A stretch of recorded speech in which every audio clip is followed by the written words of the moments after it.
Morning everyone. और आजकल तो ना पूरा ब्रह्म मुहूर्त में उठना हो रहा है क्योंकि रूटीन अभी भी सेट नहीं हो पा रहा है। 2 दिन हो गए हैं आए हुए। और एक तो क्या ना, सुबह का टाइम हो रहा है 5:30। आँख तो खुल गई थी 4:45 के आसपास, लेकिन लेटी हुई थी। थोड़ा उठ के आई, गर्म पानी लिया और बच्चे भी उठ गए क्योंकि इनका तो जेट लैग बिल्कुल भी अभी ख़त्म नहीं हो पा रहा। इनका रूटीन ही सेट नहीं हो रहा है और जल्दी सो जाते हैं, जल्दी उठ जाते हैं। ये है, अभी भी उठ गए हैं। ये है, और अनवित का स्कूल भी है, आज उसको भेजना है। और कृषा की ना तबीयत एक्चुअली बिल्कुल भी ठीक नहीं है। उसको 2-3 दिन से जब से आया ना, उसका कफ ठीक होने में नहीं आ रहा। उसको नेबुलाइज किया रात में और उसको मेडिसिन दिया, लेकिन आज ना इमरजेंसी अपॉइंटमेंट लेना पड़ेगा उसका क्योंकि काफ़ी ज़्यादा कफ है। चेस्ट कंजेशन में मुझे लग रहा है। तो आज 8 बजे जीपी ओपन होता है, इमरजेंसी लाइन्स ना। वही फिर मैं आज अपॉइंटमेंट लूँगी। इनको देख के लग नहीं रहा कि इनकी आधी रात है। तो ऐसे उठते हैं एकदम फ्रेश, पूछो ही मत। हम तो अपना रूटीन सेट कर रहे हैं। कल हमने इसीलिए मूवी भी देखी थी कि थोड़ा कुछ खा नहीं रही है, ये है, तो इसको आज दिखाना 100% ज़रूरी है। देखते हैं अब इमरजेंसी का अपॉइंटमेंट मिलता है कि नहीं मिलता है।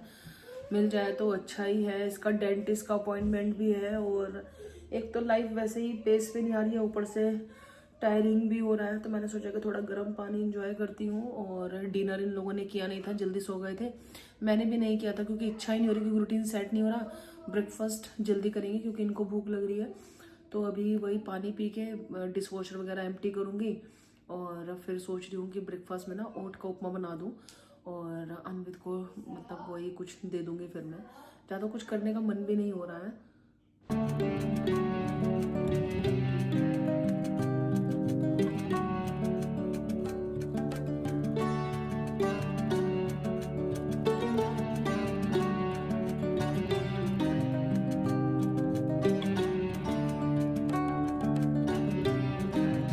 तो यहाँ पे ना मैंने अपने कुकर के ढक्कन भिगाए थे क्योंकि इनमें से ना थोड़ा पानी बाहर आ रहा था। तो इनकी क्लीनिंग करनी थी मेरे को।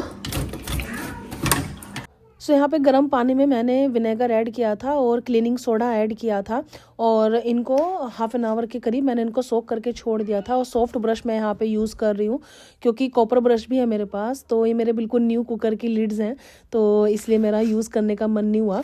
तो मैंने सोचा कि एकदम क्लीन कर देती क्योंकि रबड़ वगैरह पे भी ना बहुत बार जैसे फूड पार्टिकल्स हैं वो चिपके रह जाते हैं। तो इस वजह से मुझे लग रहा था कि हो सकता है कि पानी वगैरह थोड़ा बाहर आ रहा होगा। और क्लीनिंग के बाद रियली काफ़ी इम्पैक्ट पड़ा कुकर की जो लिड्स हैं। तो मैंने नेट पे ही पढ़ा था कि मुझे क्या करना चाहिए। तो उसमें एक सॉल्यूशन लिखा था कि आप जो इसकी विसिल है उसको भी क्लीन कर ले किसी वायर से या पिन से। सो यहाँ पे ना मैं लंच की तैयारी भी साथ के साथ ही कर रही हूँ क्योंकि अगर कृषा को डॉक्टर के पास लेके जाना हुआ तो लंच फिर प्रिपेयर रहेगा। तो यहाँ पे आलू गोभी का सब्ज़ी मैं बनाने वाली हूँ क्योंकि सौरभ थोड़ा वेजिटेबल्स वगैरह बाय करके लेके आए थे टेस्को से ना। और जेट लैग तो अभी भी है ही और काफ़ी थकान भी हो रही है क्योंकि जब सोने का रूटीन आपका बिगड़ जाता है ना तो फिर काफ़ी ज़्यादा मुश्किल होता है। और आने के बाद ना जब भी इंडिया से आते हैं तो थोड़ा 1 वीक सेटलिंग में जाता ही है आने के बाद। तो यहाँ पे बस मैंने आलू वगैरह छील लिए थे और आलू गोभी का जो सब्ज़ी है ना वो मैं तैयार करके रख दूँगी, आटा लगा के रख दूँगी ताकि थोड़ा लेट भी हो जाए तो फिर जो सब्ज़ी वगैरह वो बनी रहेगी और आके मैं फटाक से रोटी वगैरह बना लूँगी।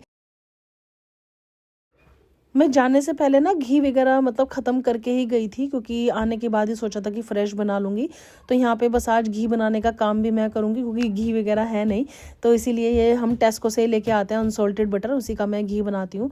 तो 3 ब्लॉक्स का मैं बनाती हूँ एक साथ और चल जाता है 15 to 20 डेज़ आराम से। तो बस लोहे की कढ़ाई मैंने अपनी रखी है, इसी में अपना जो घी है ना वो मैं बनाना शुरू करूँगी। पैरेलली मैं सब्ज़ी बनाने का काम करूँगी और जो ब्रेकफास्ट है उसका काम कर लूँगी। हमारे घर में ना आलू गोभी का जो सब्ज़ी है वो कढ़ाई वाला पसंद किया जाता है। बहुत घर में कुकर में भी बनाते हैं तो वो थोड़ा मशी हो जाता है, लेकिन हमारे यहाँ पे वो पूरा सूखी सब्ज़ी ना भून के ही बनता है। और हमेशा जो मोस्ट ऑफ द सूखी सब्ज़ी हैं वो मैं बेसिक मसालों के साथ बनाती हूँ, विदाउट अनियन गार्लिक बनाती हूँ। तो ऐसे ही हमें अच्छा लगता है और अच्छे से भून भी जाती है। और मसाले बस अच्छे से डालती हूँ, वो मैं कोशिश करती हूँ। और फिर इसमें जो अपनी वेजिटेबल्स हैं वो डाल देती हूँ और सब्ज़ी काफ़ी अच्छी भुन के तैयार होती है। कभी आप बिना, अगर आप खाते हैं गार्लिक और अनियन, इसके बिना भी बना के देखना, सूखी सब्ज़ी मतलब ऐसे काफ़ी टेस्टी बन के तैयार होती है। बट ये है कि इनकी जो भुनाई है ना वो अच्छे से होनी चाहिए, तभी ये जो क्रिस्पी क्रिस्पी सब्ज़ी है ना बहुत टेस्टी लगती है पूरी या पराठा के साथ।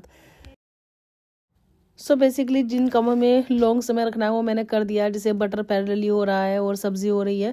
तो बस यहाँ पे मैं ओट्स बनाने वाली हूँ, मसाला ओट। तो उसके लिए सबसे पहले मैंने गार्लिक लिया है, अनियन लिया है और उसको अपने चॉपर में ना चॉप कर लिया है, क्योंकि जो मसाला ओट बनाते हो ना उसमें गार्लिक का टेस्ट काफ़ी अच्छा आता है, नहीं तो फिर वो ब्लेंड लगता है। और बस यहाँ पे सबसे पहले मैं अपना कढ़ाई लूँगी और जो बेस होता है ना इसमें मैं राई भी ऐड कर देती हूँ, ज़ीरा भी ऐड कर देती हूँ। ऐसा कुछ मैंडेटरी नहीं है, और अगर ऐड ना भी करना चाहे तो भी चलेगा, बट हम चूंकि नॉर्थ इंडियन है ना तो हमें थोड़ा ज़ीरा वगैरह ऐड करने का आदत है, इसीलिए वो अच्छा भी लगता है। तो बस यहाँ पे मैंने थोड़ा राई ऐड किया था और बहुत थोड़ा सा मैंने ज़ीरा ऐड कर दिया था इसमें, और थोड़ा सा हींग ऐड कर दिया था। और इसमें जो मेरा अनियन और गार्लिक रहेगा वो मैं इसमें ऐड करूँगी, उसको अच्छे से मतलब मैं सोटे कर लूँगी। सो यहाँ पे चॉपर में मैंने एक बीटरूट लिया है, साथ में मैंने कैरेट लिया है, और बीटरूट मैं ज़रूर ऐड करती हूँ ओट्स में, क्योंकि इससे कलर भी अच्छा आता है और हेल्दी तो होता ही होता है। और बस यहाँ पे इनको अच्छे से चॉप करूँगी, क्योंकि बारीक चॉप ही अच्छा लगता है, क्योंकि और थोड़ा सा मशी रहता है ना, इसलिए तो इसलिए चॉपर ना काफ़ी अच्छा वर्क करता है। और यहाँ पे जो अदरक है वो मैंने मतलब इसमें ऐड कर दिया है, क्योंकि जो मसाला ओट है ना इसमें जो मसाले हैं ना अगर वो अच्छे से रहते हैं तो ही मतलब ये मसाला ओट बहुत टेस्टी लगता है।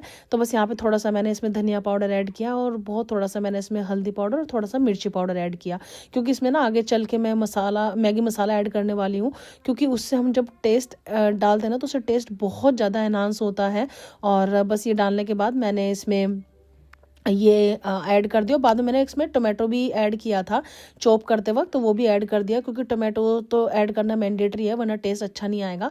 और यहाँ पे साथ में ही ना मैंने जो पीज़ हैं वो ऐड कर दिया, तो इसमें मैं बस यही वाली वेजिटेबल्स है ना वो ऐड कर देती हूँ। तो मीनवाइल मेरा यहाँ पे कुकिंग हो रहा है और सफाई ऑन द गो है, क्योंकि ये जो चीज़ें हैं ये माइक्रो हैबिट्स होती हैं, अगर हम साथ के साथ क्लीन करते चलें तो हमारा ही काम मतलब हल्का हो जाता है फिर आगे का ना।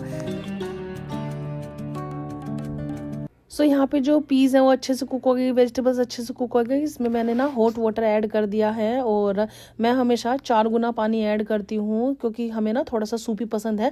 अगर आपको मतलब ओट थोड़ा सूपी पसंद नहीं है तो आप 3 गुना भी ऐड कर सकते हैं, बट ओट ना क्या है ना थोड़ा रख के भी थिक होता है। तो बस यहाँ पर मैंने नियर अबाउट 2 कटोरी के आसपास ओट्स ऐड कर दिया है। और विंटर में ना ये इतना टेस्टी लगता है, हेल्दी तो है ही ब्रेकफास्ट, और इवनिंग वगैरह में भी काफ़ी टेस्टी लगता है। तो बस यहाँ पर जो मेरा घी है ना वो मतलब होने ही वाला है, और बस थोड़ी देर और पकेगा और मैं गैस ऑफ कर दूंगी आज। लेकिन ये हुआ, मुझे फ्लेम तो ऑफ करनी थी घी की, और मैंने कर दी किसकी, गोभी की, और जो हमारी फ्लेम है वो ऑन ही रही। तो बस यहाँ पे मैंने जो हरा धनिया वो भी ऐड कर दिया था। तो मैं आई 2 मिनट बाद, मैंने देखा तो गोभी की गैस बंद थी, और ये देखो कुछ ज़्यादा ही भुन गया, और सही टाइम पे मैंने पकड़ा, वरना आज मेरा जो घी है ना वो जल जाता और सारी मेहनत एकदम ख़राब हो जाती। तो बस यहाँ पे मेरा शावर भी हो गया था और अन्वित स्कूल के लिए रेडी हो गया, तो भगवान जी का वो आशीर्वाद लेगा और फिर वो स्कूल जाएगा, क्योंकि भगवान जी का उसको भी पता है कि आशीर्वाद लेके ही मम्मी जाने देंगी स्कूल। पूजा करते वक्त मैंने ध्यान नहीं दिया, लेकिन मैं एडिट कर रही थी तब मैं कृषा को देख रही थी कितना क्यूटली वो मेरे पास खड़ी है और भगवान जी की जो पूजा है ना वो कर रही है। बस घर में ये मेरे साथ साथ रहती है ना, तो मतलब इसीलिए देखो कितना क्यूटली वो कर रही है, और मैंने बाद में ध्यान दिया तो उसको भी आदत है मेरे साथ साथ ऐसे पूजा वगैरह करने का। वो कितने ध्यान से मुझे देख रही है, मैं यही देख रही हूँ, टचवुड बस नज़र ना लगे। ये है, वैसे भी इसकी तबीयत तो बहुत ही ज़्यादा ख़राब है, क्योंकि पता नहीं यहाँ पे लैंड करते ही क्या उसको वायरस लगा। मेरा गला और खांसी एकदम यहाँ पे आने के बाद ठीक हो गया, लेकिन उसको तो पता नहीं क्या वायरस पकड़ा, और उसका काफ़ी ज़्यादा मतलब कफ है आज। पूजा वगैरह सब कुछ हो गई है, और अभी ब्रेकफास्ट करती हूँ बस।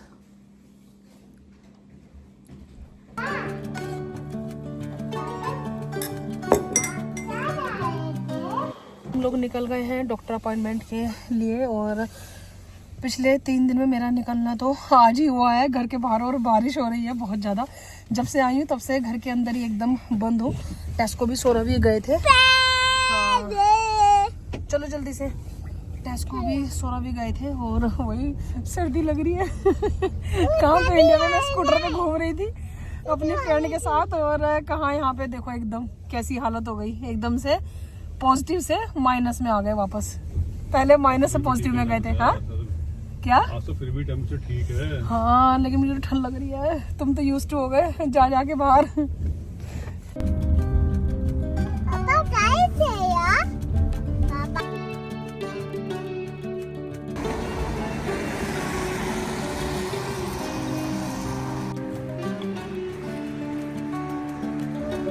हो गया है डॉक्टर चेकअप और डॉक्टर ने थोड़ी फटकार भी लगाई है क्योंकि इंडिया का और यहाँ का कॉन्सेप्ट ना एकदम अलग है।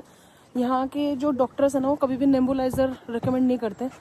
वो वही बोलते हैं कि जब तक यहाँ पे पेशेंट ब्रीथलेस नहीं होता ना तब तक वो नेबुलाइज़र नहीं देते हैं। बट इंडिया में डॉक्टर्स बोलते हैं कि मतलब जैसे इसका हालत थी कि आप नेबुलाइज कर दो, तो वैसे देखने लगे मेरे को घूर के जैसे हमने बोला।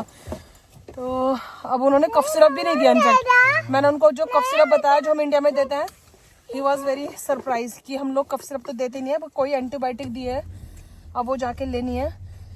अब प्रॉब्लम मुझे वही लगती है कि जब कुछ प्रॉब्लम ही नहीं तो एंटीबायोटिक क्यों दी? कुछ तो प्रॉब्लम होगी ना तब तो एंटीबायोटिक दी है। बताओ। पता नहीं यार, तुमने पूछा मेरे टाइम पे। हाँ मुझे डर लगता है। पहले वो नेबुलाइजर मुझे फटकार लगा दी, फिर तो मैं हाँ तुम पूछ लेते। हाँ पहले मुझे नेबुलाइजर के उस पर फटकार लगा दी। खैर अभी है कि कृषा का भी डेंटिस्ट अपॉइंटमेंट है तो अभी हम लोग वहाँ पे जा रहे हैं, दवाई पिक कर लेंगे। और ये है क्योंकि फीवर का तो उन्होंने चेक किया ना, सब चीज़ें पूरा चेकअप करा, तो कुछ तो प्रॉब्लम उनको लगी होगी। मैंने ज़्यादा कुछ पूछा नहीं वापस क्योंकि जब एक बार डांट पड़ जाती है ना फिर मुझे डर लगना चालू हो जाता है।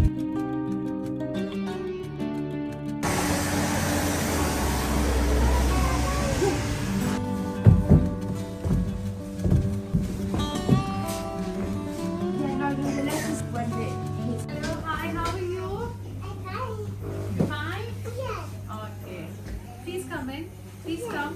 Have a seat. Okay, I'm going to put your chair back. Okay, Krisha?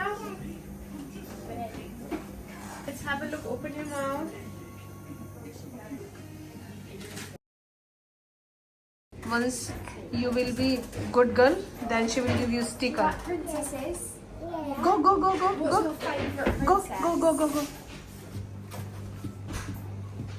Wow. You like this one? Yeah. I'll tell you what, I'll give you. You have them ones. You did so good. Oh, you have too many. Say thank you. Take a seat, I'd like to then. Just अभी कृषा को सुला के आई हूँ। उसको बहुत ज़्यादा नींद आ रही थी क्योंकि वही सुबह जल्दी उठ गए थे ना, और ऐसे ही खांसी उठ गई। ऐसी खांसी डॉक्टर के सामने नहीं उठी थी। ये है डॉक्टर ने ये मेडिसिन दी है, वो देनी है इसको। ये थ्रोट चेकअप किया है, ये है, ये देनी है इसको मेडिसिन ना। बहुत ज़्यादा टायरिंग हो रहा है। रास्ते में इंडियन स्टोर था तो उससे करी लीव्स लेके आई हूँ, 2 शिमला मिर्च, ये बिग वाली शिमला मिर्च है। सेंसबरी से पीनट्स उठाई हैं, पीनट्स ख़त्म हो गई थी, और कोकोनट लिया है। एकदम से ना उसको बहुत ज़्यादा ही ऐसे खांसी होती है।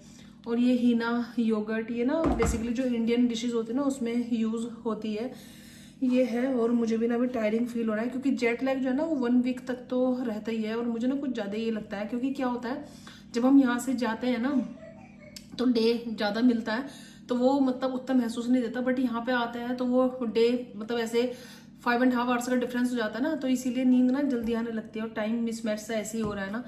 ये है तो खाना तो बना हुआ रखा ही है, तो पराठा है, रोटी जो भी है वो सेक दूंगी, ये हो जाएगा। तो चलिए आज का व्लॉग मैं यहीं पे ही फिनिश करती हूँ।